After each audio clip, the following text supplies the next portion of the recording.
Hey, this is Scene Detail. I'm Chris. This is MMA for you. I'm going to be doing my post-fight analysis for UFC 170. Overall, I like the card actually. Some fights on the prelims weren't that great. Some of them were pretty good. There's some promising prospects. The whole main card was I thought was pretty solid actually. 4 finishes in the main card by strikes. Fight of the night mix in there as well, so I thought the main card was pretty good. As far as the bonuses go, Roy McDonald versus Damian Maia earned fight of the night, and Ronda Rousey and Stephen Thompson each got performance of the night. My picks were pretty good. I got 9 out of 11. I personally don't think Alexis Davis beat Jessica Evil Eye, to be honest with you, but somehow managed to get that pick right. Actually, the ones I missed were the Ernest Chavez versus Yosdeni Cedeno and Mike Pyle versus TJ Wahlberger fights. So yeah, I did pretty good there. Some notes, obviously Herb Dean is a really big topic of the night with his, I guess, general inconsistency. Going with the Wahlberger versus Pyle fight, then looking at the Rousey versus McMann fight. Other things that are pretty cool, you get to see the progression of like Ronda Rousey. So yeah, overall, I thought it was a good night of fights. Let's get started. So Ronda Rousey beat Sarah McMann by TKO, knees and punches, 1 minute and 6 seconds in the first round. I'll say this, I did think it was an early stoppage. I remember going on Sherdog and going on Beatdown after the bell. And, there's this argument, and it's true, from watching it from like Herb's point of view, I can see, I don't think it's that terrible stoppage. I do feel it's early though. From his point of view, I can see what's going on. There's a couple things that like they mentioned on Beatdown after a bell though that like I agree with. One, if you watch like Alistair Overeem versus Travis Brown, Brown got dropped, knee to the body by Overeem of all guys, managed to come back and knock out Overeem. The second thing is, and it's something that they mentioned that I like. What they're saying, and I gotta agree with, is that when you get hit and you get dropped, you're not immediately going to just defend yourself all the time. It's just not how your body's gonna work. To say she wasn't defending herself, well, yeah, you're not gonna defend yourself immediately after a hit like that. It's just not gonna happen. And the other thing they mentioned is that, like, ground and pound, sometimes, if you go wild with it, can sometimes get the stoppage even though it's unwarranted. If you actually look at the follow-up strikes that Rousey gave McMahon after the knee, they weren't these, like, devastating, oh man, she's going to get dropped right away type of strikes. But sometimes if you see a guy just go wild with ground and pound, it gives like the illusion that they're doing with high velocity. It gives the illusion that it's causing more damage than it really is. And yeah, I rewatching, I see a whole bunch of GIFs with it, and it's like, yeah, she was getting up, yeah, she was getting some ground and pound, but it wasn't like anything I found too devastating that would make her get dropped again. And we've seen other fights where guys have been dropped in the body. I think the Overeem versus Brown fight is a good example where the fighter came back and recovered. Some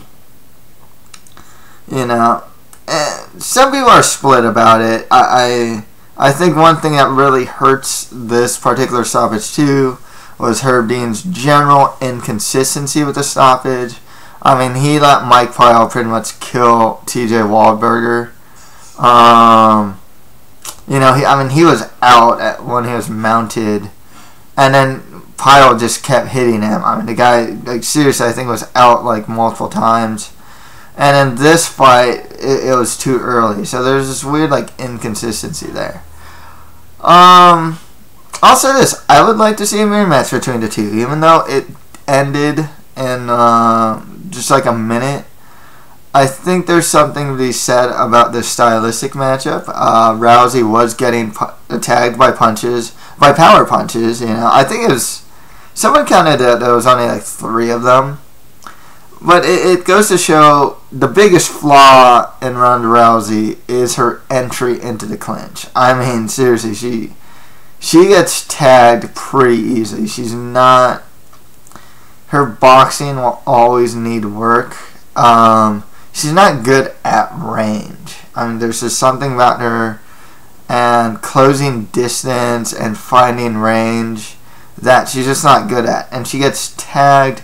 I mean, she's tagged by Misha Tate. She got tagged by McMann here.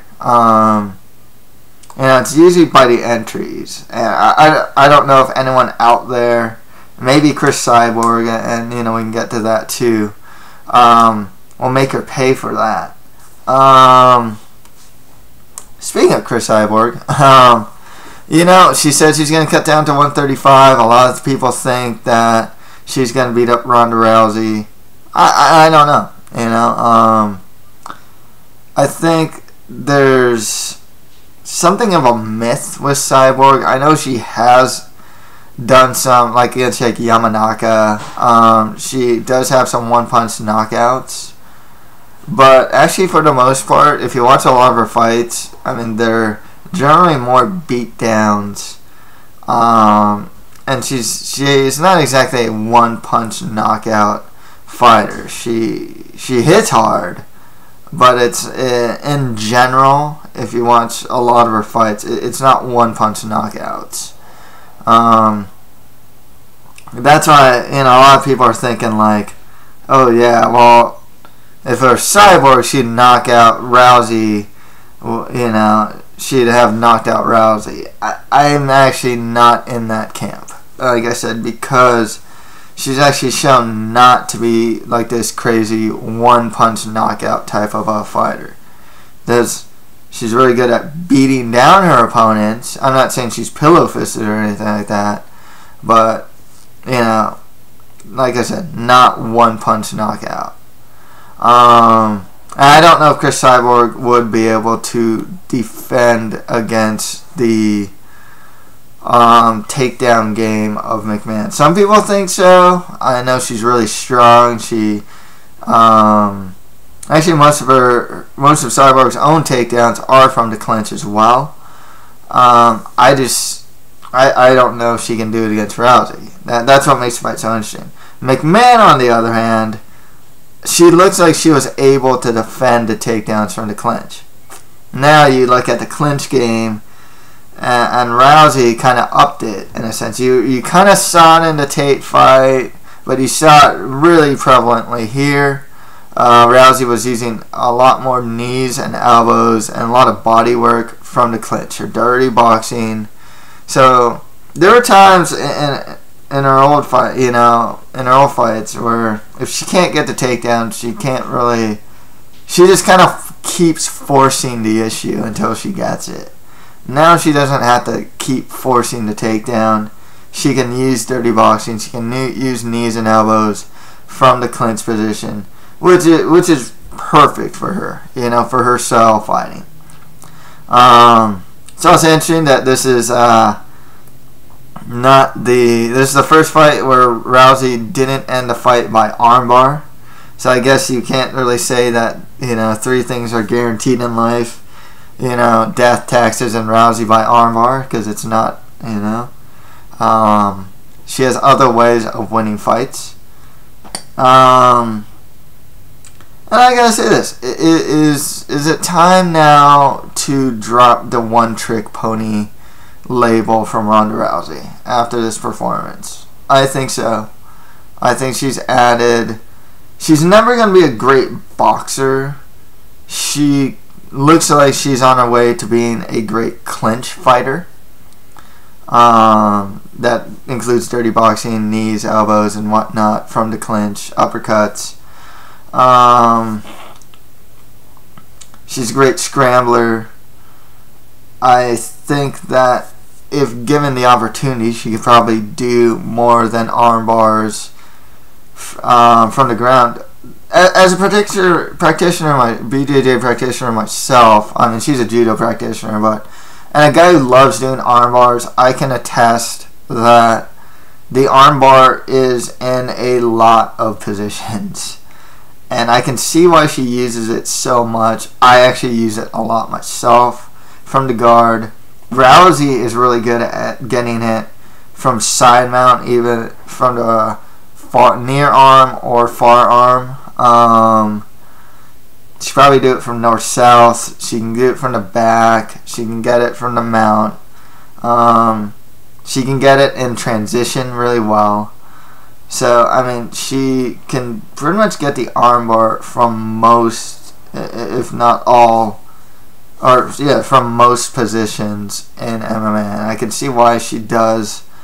She favors the armbar because it is there. I mean, the fact of the matter is, it's there, and she's able to find it in small openings. You can watch the Jacare versus Carmon fight, and you can see even the best Brazilian Jiu-Jitsu, one of the best Brazilian Jiu-Jitsu practitioners in the world, can take a guy's back and not get the rear naked choke. You know, sometimes it's just not there. You know, the guy's just defending so well. The armbar in general, it's there a lot of times, and she's good at breaking the grip from what I call the sit position and completing the armbar. So I can see why she uses that as opposed to other submissions or ground and pound finishes as well, just because it's actually more available than most submission holds, quite honestly. With that said, as far as who Ronda Rousey should get next, I mean, Alexis Davis won her fight against Jessica Ui. I think a lot of people aren't. I'm not even that high on that fight, and I'm high on if you hear me talk about Alexis Davis, I always say she's the most well-rounded female fighter out there. Like, arguably in the top 3. It's true. I mean, she still is. But she does... Well-rounded doesn't mean she's great. She is great on the ground, though. But, like in the stand-up, there's a lot of holes in her game. It looks like she kind of surrenders position a lot. I can see Rousey... I think Rousey versus Davis would be fun if it hits the ground. Ultimately, the fact of the matter is, I can see Rousey take Alexis Davis to the ground at will.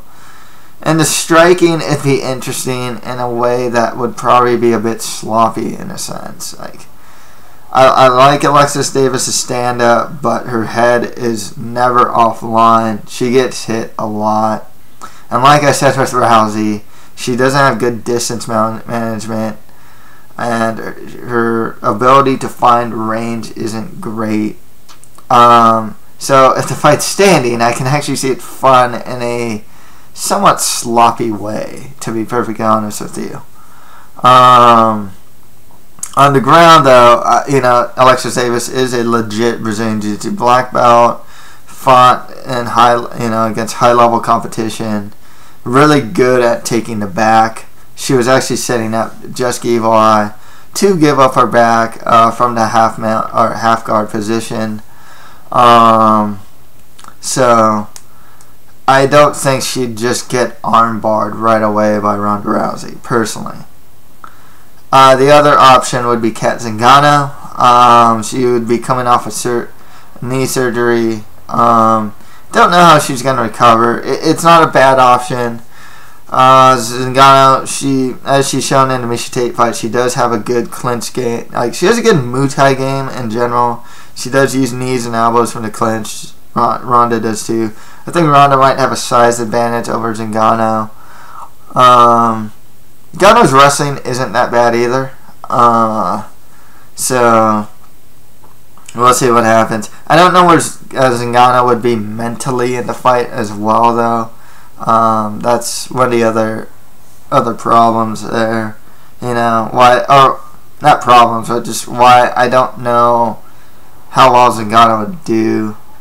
I think, I think Zingano would be the most interesting fight for Rousey, personally. I don't think she'd win. Maybe on the feet, I suppose. She probably has the advantage over Rousey, but otherwise, I think she gets clinched.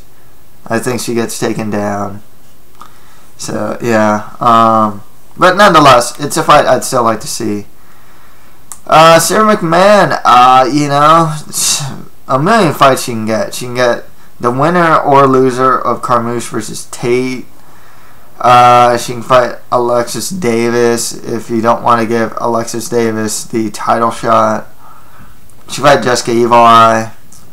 She can fight Sarah Kaufman. I know they were supposed to do Kaufman McMahon a couple times. So, yeah, there's a lot of fights for McMahon out there. And like I said, I'd like to see her get a rematch. I think on the feet, she could outbox her, and she can defend a takedown, and that actually says a lot about how well she could potentially do against Rousey. Do I think she'd beat her in a rematch? I don't know. But it was interesting. I would like to see it. I would like to, I'd like to see if Rousey would get hit in the face more, to be perfectly honest. And, I was interested in how the fight would go in clinch and close space. It looks like Rousey obviously is superior there. But in open space, I would actually give the fight to, it looks like McMahon would have more of the advantage with her boxing. So, yeah, like I said, I'd like to see a rematch down the line. Okay, next fight after that, Daniel Cormier beat Patrick Cummins by TKO, 1 minute and 19 seconds in the first round. That's pretty much what was expected, one-sided fight for Cormier.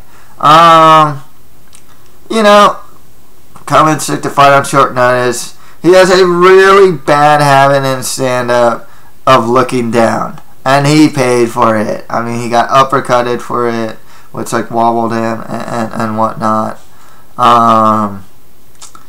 So yeah, it's actually something I noticed in the regional scene. He really looks down at the floor a lot of times. I don't know if he's striking or going for a takedown, but he's always just looking at the floor and getting uppercutted for his effort.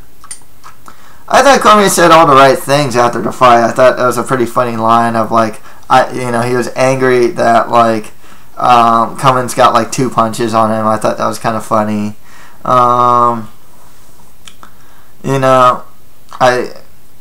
He said he'd probably take the fight.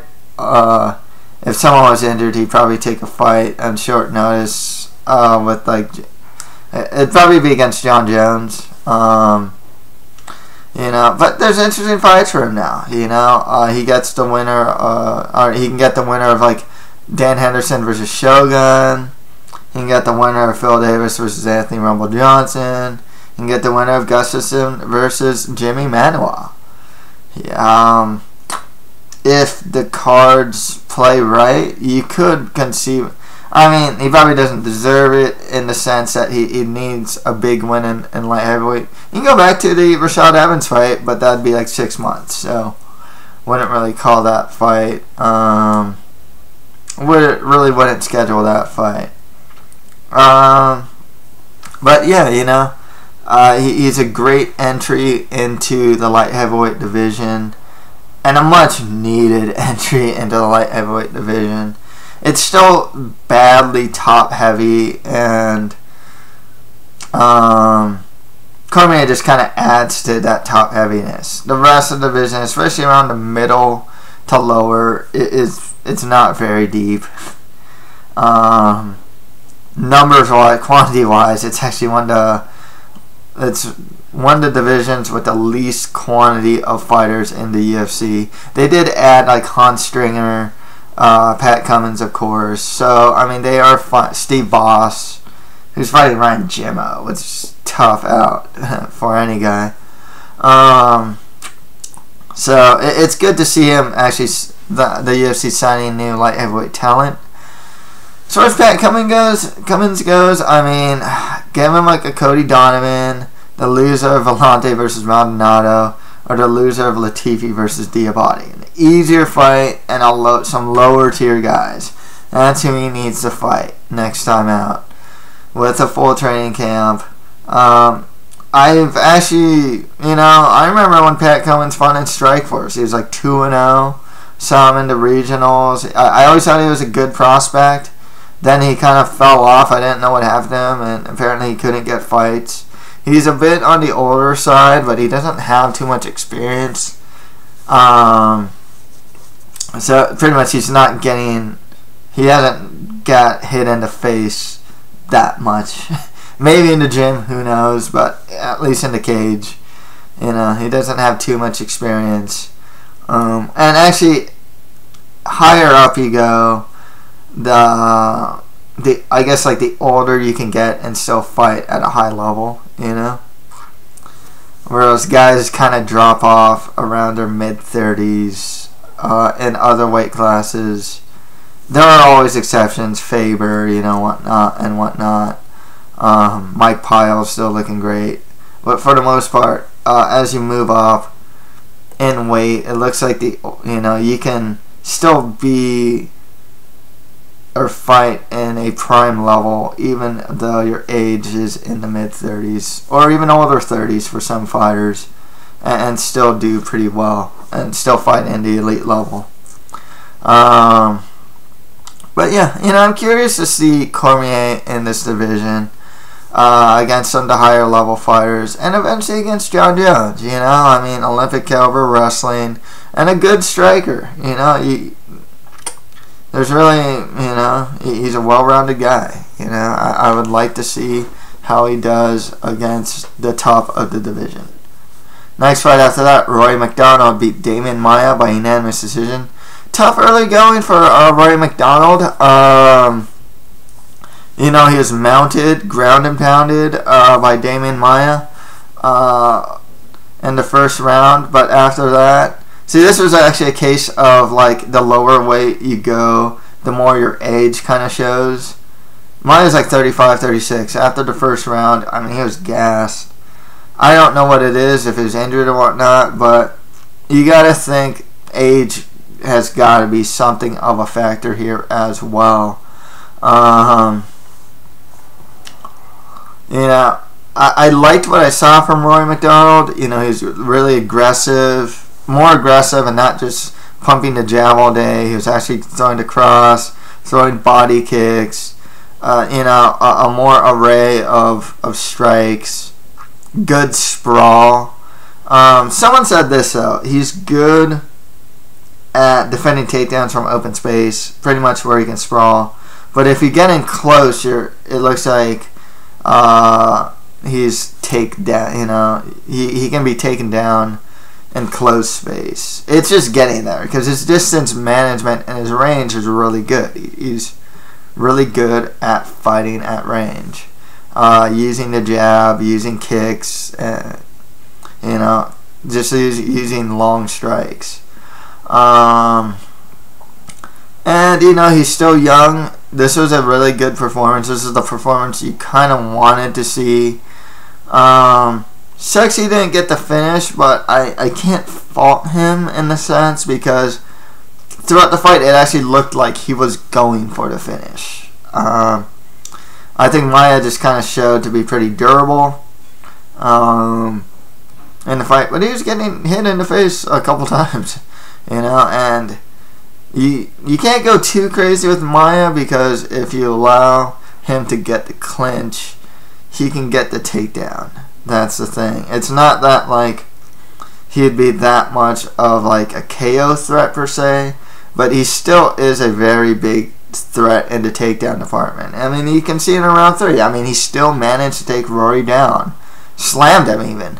You know, he's good at using the butterfly guard when he's off his back and getting back to his feet. So I like what I see from Rory. I think Rory should get there's a lot of fights for him. The winner of Shields versus Lombard, the winner of Woodley versus Condit. He can fight Tarek Safadine if he beats Jake Ellenberger, or Matt Brown. And Maya, he can get like the loser of one of those fights. You know what I mean? So, so there's a lot of good, interesting fights at welterweight going, happening in a really short period of time too, actually. So, I'm looking forward to seeing how the welterweight division shakes out. Okay, speaking of welterweights, Mike Pyle beat TJ Waldberger by TKO in the 3rd round. Pyle, really experienced guy, well-rounded too, not the greatest athlete, but just a totally wily and crafty veteran. He's good everywhere. He's a perfect gatekeeper, though. I mean, I don't think he'll ever be like a top 10 guy. He keeps losing to those guys. He keeps losing to Rory, the Rory McDonalds, Jake Ellenbergers. Barely beat Rick Story and got dropped by him. But, he's a tough, he's a perfect gatekeeper, and a very experienced fighter.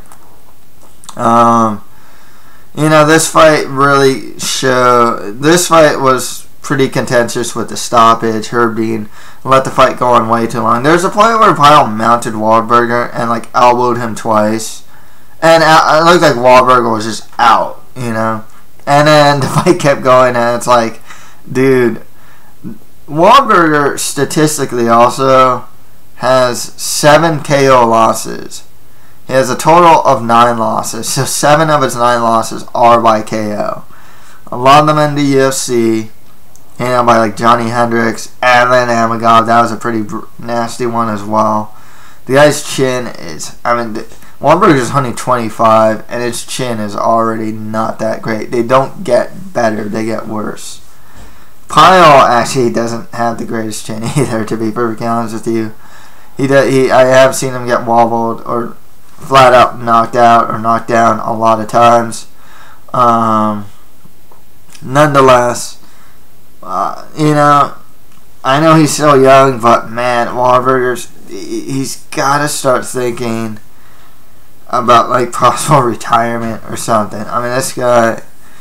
He's a good fighter. I love watching him. He has a role in the UFC. He's a fun fighter to watch, win or lose.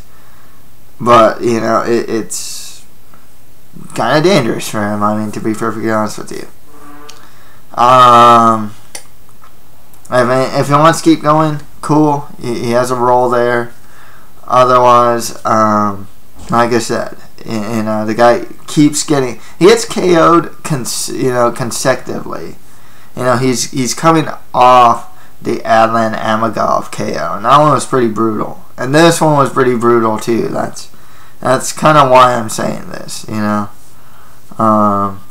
Obviously I'm not him, I'm not close to him. I know, that's just how I kind of feel. He might want to consider that. Pyle, I'd say, if you want to test him as a gatekeeper and give him like Stephen Thompson next, I think he's supposed to fight Gunnar Nelson. He could fight the winner of Omari, I forgot his last name, versus Gunnar Nelson. If you want to give him another fight, I think the winner of Kim versus Hathaway would be good. If you want to give Stephen Thompson a step up, Mike Pyle definitely is the guy. Next fight after that, Stephen Thompson beat Robert Whittaker by TKO in the 1st round. Man, Thompson is a fun action fighter. He's kind of avoided wrestlers as of late. I would like to see him fight a wrestler next, like the winner of Story versus Gaslam, Mike Pyle. And if you want to give him someone higher up, Kim versus Hathaway next.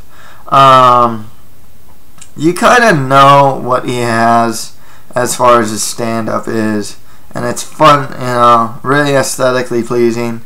He's very accurate with his punching, and he'll throw some really nice kicks as well. he has been improving his overall grappling as well. And honestly, he's 31, but he hasn't fought very long. I think he's fought a lot in kickboxing though. But like as far as MMA goes, I think he only has like 2 years in the sport or so. So he's still relatively new to MMA. Yeah, with that said, I mean, if they want to give him some more fun action, you know, they can give him more stand-up fighters if they want to do that. You know, but for the most part, I would like to see them give him a grappler at this point. I think it's been a pretty long time since he fought Matt Brown. Matt Brown really tested his grappling. I like to see him fight another guy that would test his grappling. To be perfectly honest with you. With Whitaker, I mean, it was 2 losses in a row, but he's still pretty young. He's only like 23 years old. I think one of his biggest problems, though, is he only has like one skill set, you know? Like, and he's primarily a counter puncher with some decent takedown defense. But he doesn't have much else to his game, you know? He needs to show a little more diversity in his repertoire, in my opinion. Still a young guy, good fighter, still has the ability to get better. Just give him more lower to mid-tier guys of the division. Okay, on to the prelims that were on FS1. Alexis Davis beat Jessica Evil Eye by split decision. You know, I'm high on Alexis Davis. I picked her to win, but man, I don't think she won. I thought Jessica Evil Eye got rounds 1 and 3. I think there's an argument for Alexis Davis for taking round 1. Overall, I thought Jessica Evil Eye definitely got the cleaner punches. Davis got some nice leg kicks in there, but for the most part, she got countered a lot with punches from Eye. One thing about Davis is she was clearly superior to Eye on the ground, but and I know in the 3rd round she got like her takedown stopped, one takedown stopped, but I thought she should probably go for more of the grappling game against Eye to have a more definitive win. And it's something that's a problem with Alexis Davis is that it's something like the Kaufman fight, you know, it's like she's a little too willing to stand and trade with her opponent. Her stand-up's not too bad per se, but you know she gets hit pretty clean. She's got a good, you know, she's really durable and got a good chin. She just takes punches and keeps going forward. That's pretty much her MO in the Kaufman fight and the Carmouche fight. This fight, I mean, she just takes punches. So it's in that sense, it's always fun to watch. You know, as far as who she should fight next, I mean, I guess there's a good argument. She's 3-0 in the UFC now. Good argument for her to fight Ronda Rousey. If not, I've always wanted to see her fight Sarah McMann. If not, I mean, there's other fights she can get. But at this point, you know, she's one of the better candidates to be fighting Rousey at this time. I mean, I don't think she's fought Miesha Tate yet. So, if Miesha Tate gets past Liz Carmouche, give her Miesha Tate. Give her someone new, like the winner of Jessamine Duke versus Betch Coria, you know. But she's beaten some pretty, some of the top level fighters out there too. She's already beaten Amanda Nunes. I don't think there's no need for a 3rd Kaufman fight. She beat Jessica Eye. She beat Carmouche. So yeah, I mean, I think if Zingano isn't healthy, yeah, go with Alexis Davis, Ronda Rousey. I'm gonna say this: as much as I'm high on Alexis Davis, and I think the ground aspect of a fight against Rousey would be a lot of fun. She definitely lacks she's not naturally athletic, and yeah, she's definitely a game fighter and very well-rounded. But yeah, I think Rousey would beat her. To be perfectly honest with you, still would like to see the fight though. As far as Jessica Eye, maybe the loser of Duke versus Bachkoria. I don't know what Jessica Andrade is doing these days. Oh no, yeah, she was supposed to fight like Juliana Pena. Maybe Andrade versus Eye. The division still doesn't have a big quantity of talent, so you can go with like losers versus a guy coming or a female coming off a loss over a female coming off a win. Go with McMann if you really want to go there. But yeah, personally, I thought that Jessica Eye should have won that fight. Next fight, I thought Rafael Sancho beat Pedro Munoz by unanimous decision.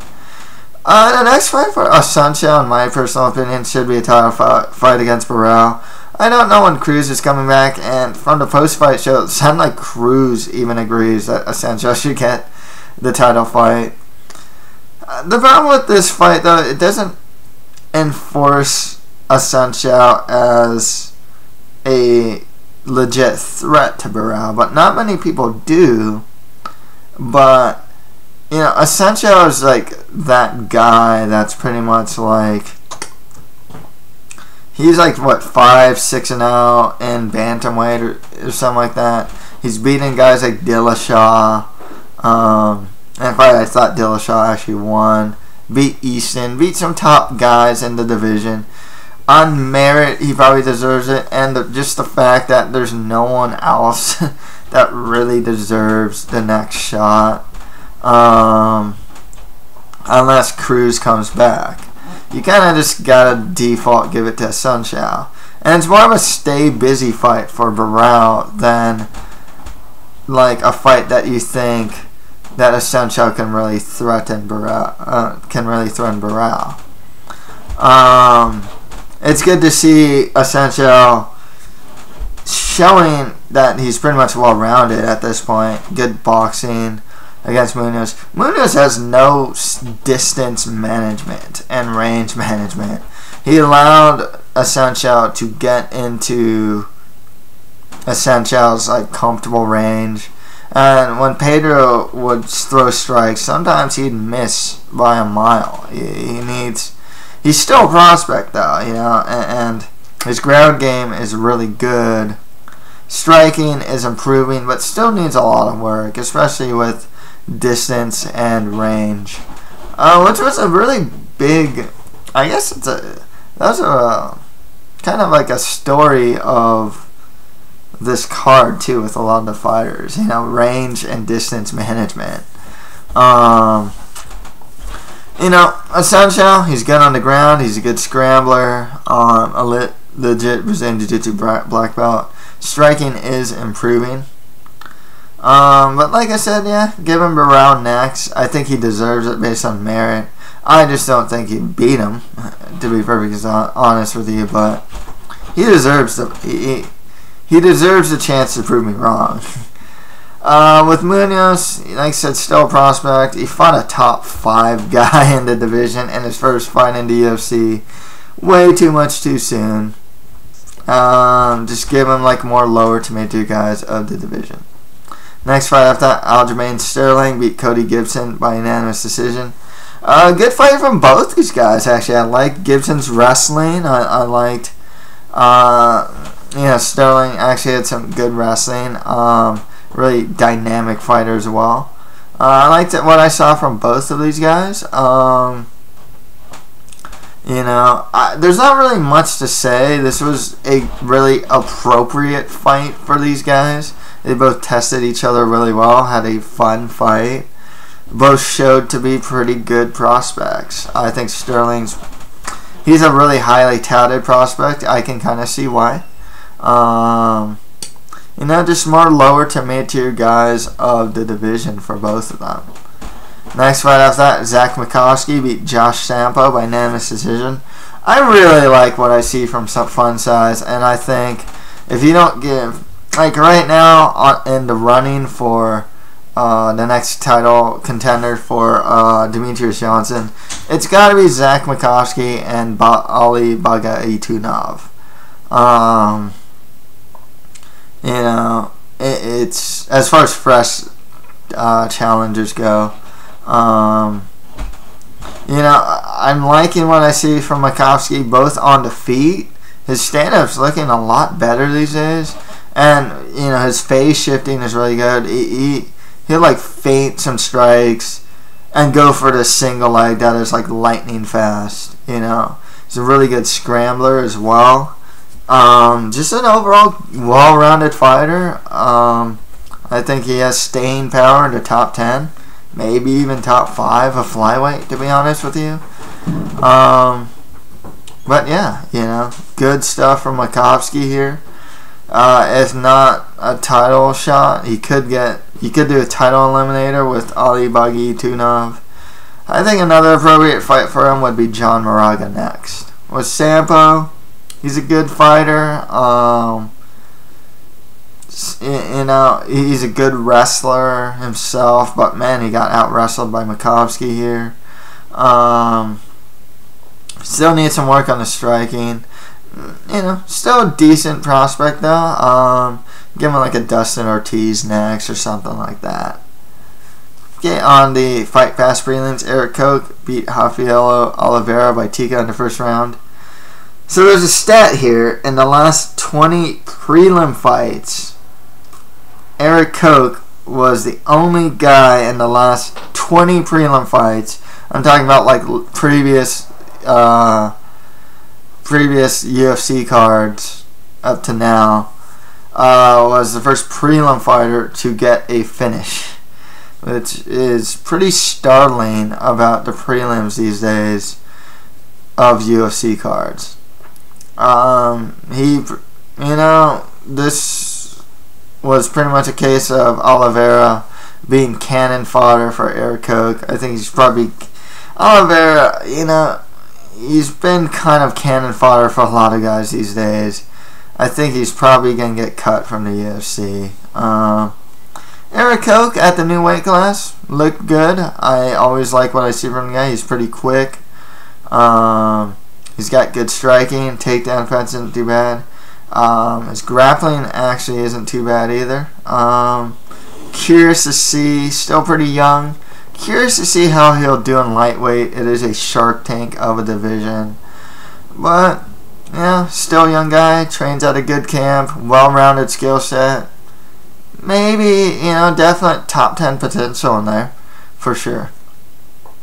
And finally, Ernest Chavez beat Yosdeni Cedeno by split decision. Cedeno, you know, dynamic striker. He throws a lot of single strikes, which isn't the greatest. You know, and he's not that great on the ground. Ernest Chavez, good clinch, good takedown game, good top control game. It definitely looks like a case, and you're seeing this a lot in the UFC, of prospects getting brought up to the UFC way too soon, and these two guys definitely look like a case of that. There's more lower to mid-tier guys of the division for both of them. So that's it for my post-fight analysis for UFC 170.